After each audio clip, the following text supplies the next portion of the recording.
Olá, eu sou o pastor David Paniago e hoje vamos meditar sobre Mateus capítulo 17, versículo de número 5. O versículo nos diz assim: E estando ele ainda a falar, eis que uma nuvem luminosa os cobriu, e da nuvem saiu uma voz que dizia: Este é o meu filho amado, em quem me comprazo, escutai-o. Mais uma vez, e estando ele ainda a falar, eis que uma nuvem luminosa os cobriu, e da nuvem saiu uma voz que dizia: Este é meu filho amado, em quem me comprazo, escutai-o. Primeira parte do versículo: E estando ele ainda a falar, eis que uma nuvem luminosa os cobriu. Quando Jesus transfigurou-se diante dos apóstolos Pedro, Tiago e João, a Bíblia nos diz que apareceram Moisés e Elias falando com ele. Em Lucas 9:31, o evangelista narra que Moisés e Elias falavam com Jesus de sua partida que ia cumprir em Jerusalém. Os apóstolos ficaram atônitos em ver a cena e poder ouvi-los conversando. Pedro ficou tão emocionado que quis se incluir na conversa e se oferece para montar cabana para os três. Enquanto Pedro ainda falava, eis que uma nuvem luminosa os cobriu. Todos os evangelistas fazem referência à nuvem luminosa. Essa nuvem era parte da história de Israel. Ao longo de toda a história, a nuvem luminosa representava o Shekinah de Deus, que não era outra coisa senão a glória do Deus Todo-Poderoso. Vejamos essa nuvem na história de Israel. Em Êxodo, lemos sobre a coluna de nuvem que guiaria o povo no seu caminho, Êxodo 13, 21 e 22. Em uma nuvem, o Senhor desceu para dar as tábuas da lei a Moisés, Êxodo 34, 5. Voltamos-nos a encontrar com esta nuvem misteriosa e cheia de luz na dedicação do templo do Senhor diante de Salomão, 1 Reis 8, 10 e 11. Tendo os sacerdotes saído do santuário, uma nuvem encheu a casa do Senhor. Ao longo de todo o Antigo Testamento, aparece essa imagem da nuvem, na qual estava a misteriosa glória de Deus. Segunda parte do versículo: E da nuvem saiu uma voz que dizia. A nuvem se iluminou e se converteu em algo misterioso, e saiu dela a voz da majestade divina que impôs o selo de aprovação de Deus sobre seu Filho Jesus. Como no Sinai, a voz divina fala desde a nuvem. Êxodo 19, 9.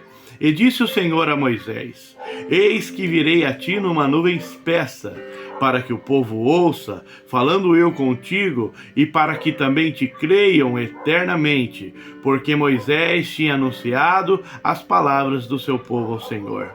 A voz transmitira a mensagem já notada em Mateus 3,17, quando no batismo de Jesus. Eis que uma voz do céu dizia: Este é meu filho amado, em quem me comprazo. Agora a terceira parte do versículo, justamente esta mesma frase de Mateus 3,17.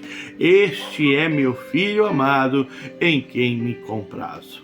A voz saiu de uma nuvem brilhante, símbolo da presença e glória de Deus.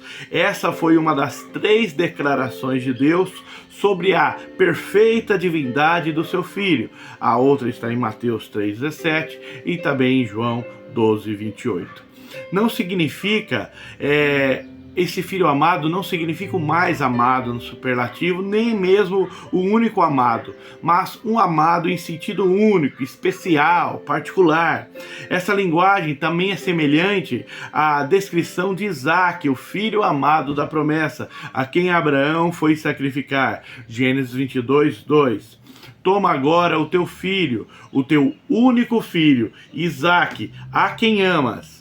Esta voz divina também confirma a confissão feita por Pedro: Tu és o Cristo, o Filho do Deus vivo. Mateus 16, 16. Agora mais uma parte do versículo. Continuando ainda.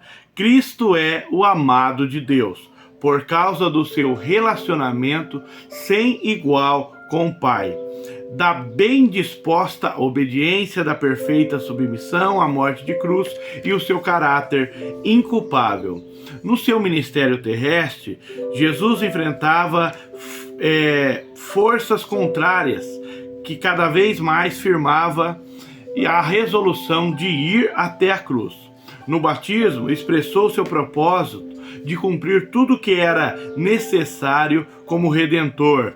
Ele disse a João Batista: Deixa por agora, porque nos convém cumprir toda a justiça de Deus. Pouco antes da transfiguração, Jesus anunciara a intenção de ir a Jerusalém para enfrentar o sofrimento e a morte. Mateus 16, 21 e 23. E poucos dias antes de ser crucificado, repeliu a tentação ao dizer: Pai, salva-me desta hora. João 12, 27, 28. A frase em quem me compraz ou em que me comprazo não significa com o qual me agrado, e sim em quem o meu prazer está, ou seja, aquele no qual o meu plano para a salvação da humanidade está centralizado. A alusão se refere à profecia messiânica de Isaías 42, 1, que diz: Eis aqui o meu servo, a quem sustenho, o meu eleito, em quem se compraz a minha alma. Pus sobre ele o meu espírito, e ele trará justiça aos gentios. Última oração deste versículo, o verbo escutai-o. As palavras de Deus declaravam, em primeiro lugar, ser Jesus superior à lei e os profetas, porque era filho de Deus, era, portanto, a autoridade máxima em todas as questões. Escutai-o, pois Moisés e Elias não tinham nada de novo para transmitir. Hebreus 1, 1-3 diz assim: Havendo Deus antigamente falado muitas vezes e de muitas maneiras aos pais pelos profetas, a nós falou-nos nestes últimos dias pelo Filho, a quem constituiu herdeiro de tudo, por quem fez também o mundo, o qual, sendo o resplendor da sua glória e a expressa imagem da sua pessoa, e sustentando todas as coisas pela palavra do seu poder, havendo feito por si mesmo a purificação dos nossos pecados, assentou-se à destra da majestade nas alturas. Essa frase transmitia também mensagem especial aos apóstolos, admoestando a aceitarem tudo o que o mestre ensinava, inclusive acerca da sua morte vindoura e próxima. Os discípulos bem podiam ter pensado que o seu mestre fosse isento da experiência da morte, como foi Elias, 2 Reis 2:11. Agora tinham que aprender que era só por meio da morte que Jesus poderia entrar na sua glória. É como se o Pai lhes dissesse: a ele ouvi, mesmo quando diz que terá de sofrer e morrer.